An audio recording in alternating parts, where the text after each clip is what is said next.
বিসমিল্লাহির রহমানির রহিম। শুরু করিতেছি মহান আল্লাহ তাআলার নামে। সুপ্রিয় দর্শক, প্রবাস এবং দেশ যে যেখান থেকে আজকের এই ভিডিওটি দেখছেন, অত্যন্ত গুরুত্বপূর্ণ একটি ভিডিওটা টানবেন না।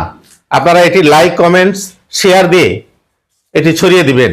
সেই ভিডিওটা হচ্ছে যে ব্লাড সোসাইটি ইন বাংলাদেশ এর প্রতিষ্ঠাতা পরিচালক প্রিয় আমাদের নয়নের মণি প্রিয় জহির দীর্ঘদিন ধরে 2022 সাল থেকে এই ব্লাড সোসাইটি ইন বাংলাদেশকে নিয়ে অক্লান্ত পরিশ্রম করে যাচ্ছেন, প্রাণপণ লড়াই করে যাচ্ছেন নিবেদিত মানুষদের জন্য, নিবেদিত মানুষদের পাশে থাকার জন্য।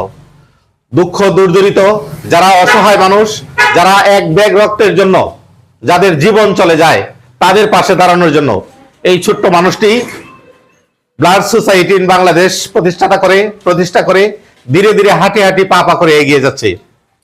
কিন্তু আজ একটি ন্যাক্কারজনক ঘটনা ঘটেছে। আপনারা জানেন যে কিছুদিন আগে সে অত্যন্ত সুন্দর করে নিজের মনের মাধুরী মিশিয়ে এই অফিসটি সাজিয়েছিল।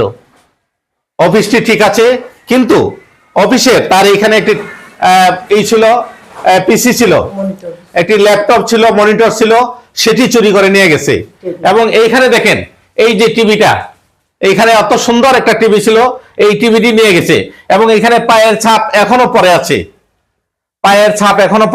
এইটার উপর ভিত্তি করে এইটা উঠায়া ভেঙে নিয়ে গেছে।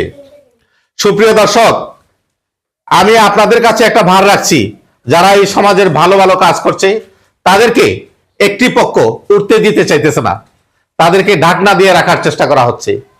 ভালো কাজ সমাজের জন্য, মানুষের জন্য, নিবেদিত মানুষের জন্য, আত্মমানবতার জন্য এই রক্তদান group blood society in Bangladesh Zahir যে আপ্রাণ চেষ্টা করে যাচ্ছে, এটা মাধবপুরবাসীর অজানা নয়।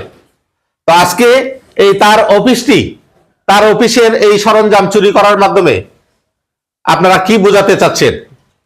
সুপ্রিয় দর্শক, আপনারা যারা ভালো কাজকে সমর্থন করেন, সেই সমর্থন আমরা পেয়ে আসছি আজীবন, আপনারা সেই সাপোর্ট আমাদেরকে করে দিচ্ছেন। কিন্তু যারা ভালো কাজ করে যাচ্ছে তাদের পাশেও আপনারা ছিলেন, সেই কৃতজ্ঞতা আমি আপনাদেরকে জানাই। তো আজকে এই ভিডিওটা ছড়িয়ে দিবেন যে এই যে তারা ব্রাহ্মণবাড়িয়া চলে যায়, ঢাকা চলে যায়, নাসিরনগর চলে যায় রক্ত দেওয়ার জন্য। এই যে তাদের সংগঠনের ছেলেপেলেরা এই আপ্রাণ চেষ্টা করে যাচ্ছে একটা মানুষ প্রসূতি রোগীকে বাঁচানোর জন্য, যাদের অর্থ সহায় সম্বল নেই তাদেরকে বাঁচানোর জন্য। তাহলে পরে এই তাদের অফিসটি কিভাবে চুরি করে নিয়ে যায়? তাদের কি এইটুকু মানবতা নেই? মানবতা বোধ কি তাদের ভিতর থেকে লোপ হয়ে গেছে? আমরা একটা কথা জানি যে ডাইনো 10 ঘর বাচ্চা খায়। তো আমি আগামী দিনে এমনটি প্রত্যাশা রাখবো যে যারা সমাজের জন্য ভালো কিছু করছে তাদের পাশে আপনারা থাকুন, তাদেরকে সাপোর্ট দিয়ে আগামী দিনে এই ব্লাড সোসাইটি ইন বাংলাদেশ আরো এগিয়ে যাবে। চুরি হয়েছে তাতে কিছু করার নাই, এইটা দিয়ে তাদেরকে দাবিয়ে রাখা যাবে না। তারা মানবতার কাজ করে, নিজের পকেটের টাকা খরচ করে তারা এগিয়ে যাবে ইনশাল্লাহ। এই পর্যায়ে আমি এখানকার ব্লাড সোসাইটি ইন বাংলাদেশের যে প্রতিষ্ঠা পরিচালক প্রিয় জহিরের বক্তব্য নেব যে আজকে আমরা জানি যে তুমি অত্যন্ত সুন্দর করে মনের মাধুরী মিশিয়ে এই অফিসটাকে তুমি সাজিয়েছো। তো আজকে যে চুরিটা হইলো, জানি তোমার মনটা ভেঙে গেছে, তবু তুমি মাধবপুর উপজেলাবাসীকে যাদেরকে তুমি সেবা দিয়ে যাচ্ছ তাদের উদ্দেশ্যে দিয়ে একটা কথা বলো। বিসমিল্লাহির রহমানির রহিম। কি বলবো, অত্যন্ত দুঃখের সাথে জানাচ্ছি আপনাদেরকে, মানে বলার মতো আমার ভাষা নেই। কারণ আমাদের যে ব্লাড সোসাইটি ইন বাংলাদেশ, এটা অত্যন্ত অনেকদিন ধরে আপনার যে মানুষের সহযোগিতা নিয়ে আপনাদের পাশে দাঁড়াতে বা মুমূর্ষু রোগী বা অত্যন্ত অনেক রক্তশূন্যতা রোগীদের পাশে আমরা দাঁড়াই। যে কোনো জায়গায় মাধবপুর থেকে অনেক জায়গায়, সিলেট হোক, ঢাকা হোক, মানে ইপার থেকে ওপার আমরা সব জায়গায় যাইতেছি, গিয়ে মানুষের বাড়ি বাড়ি বা হয়তো হাসপাতালে আমরা ডোনার নিয়ে যাই, রক্তদান করি। আজকে যে ঘটনাটা ঘটলো, মানে বলার ভাষা নাই, কি বলবো। কিন্তু এরকম ভাষা বলতে আপনার যে টিভি বা এলইডি আরো কিছু কিছু আমার মাল অনেকে নিয়ে গেছে। কিন্তু অত্যন্ত দুঃখের সাথে জানাচ্ছি যে কিরকম একটা পাষাণ মন হইলে এরকম একটা অফিসের মাঝে এই ঘটনা ঘটতে পারে, এটা আপনাদের কাছে, সমাজের কাছে আমার বিচার এবং দাবি জানাচ্ছি, তীব্র নিন্দা প্রতিবাদ জানাচ্ছি। এখন আমাদের বড় ভাই আছে, একটু তার মনে প্রকাশটা করবো। কি প্রিয় নাতি আমাদের, তিনিও একজন মানবতার ফিরিয়ালা, সারাদিন পরিশ্রম করেন, পরিশ্রমের মধ্য দিয়েও তিনি মানুষের পাশে থাকেন, মানুষের পাশে।